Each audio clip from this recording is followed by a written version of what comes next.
ಬಳ್ಳಾರಿಯಲ್ಲಿ ಬ್ಯಾನರ್ ವಿಚಾರಕ್ಕೆ ಫೈರಿಂಗ್ ಪ್ರಕರಣ ಏನಾಗಿತ್ತಲ್ಲ, ಅಲ್ಲಿ ಬಳಸಿರುವಂತಹ gun, bullet, gunman Gurucharan Singh ಬಳಸಿರುವಂತಹ ಗನ್, ಪೊಲೀಸರಿಂದ ಫಿಂಗರ್ ಪ್ರಿಂಟ್ ಮತ್ತು ಕಣ್ಣಿನ ಟೆಸ್ಟ್ ಅನ್ನು ಮಾಡಲಾಗ್ತಾ ಇದೆ.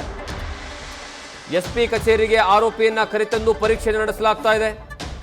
ಗನ್ಮ್ಯಾನ್ ಗುರುಚರಣ್ ಸಿಂಗ್ ಬಳಸಿರುವಂತಹ ಗನ್ ಮತ್ತು ಬುಲೆಟ್, ಪೊಲೀಸರಿಂದ ಫಿಂಗರ್ ಪ್ರಿಂಟು, ಕಣ್ಣಿನ ಟೆಸ್ಟು ಎಲ್ಲವನ್ನ ಮಾಡಲಾಗ್ತಾ ಇದೆ. ಎಸ್ಪಿ ಕಚೇರಿಗೆ ಆರೋಪಿಗಳನ್ನು ಕರೆತಂದು ಅಲ್ಲಿ ಪರೀಕ್ಷೆಯನ್ನು ಮಾಡಲಾಗ್ತಾ ಇದೆ. ಗುರುಚರಣ್ ಬಳಸಿರುವಂತಹ ಬುಲೆಟ್ ಕಾರ್ಟೇಜ್ ಪರಿಶೀಲನೆಯನ್ನ ಮಾಡಲಾಗ್ತಾ ಇದೆ.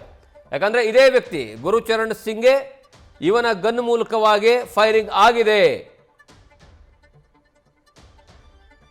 ನೇರವಾಗಿ ಜನಾರ್ದನ್ ರೆಡ್ಡಿ ಅದನ್ನೇ ಆರೋಪವನ್ನ ಮಾಡಿದ್ದಾರೆ. ಏನು ವ್ಯಕ್ತಿ ನೋಡ್ತಾ ಇದ್ರಲ್ಲ ನೀವು ದೃಶ್ಯಾವಳಿಗಳಲ್ಲಿ, ಅವನೇ ಗುರುಚರಣ್ ಸಿಂಗ್.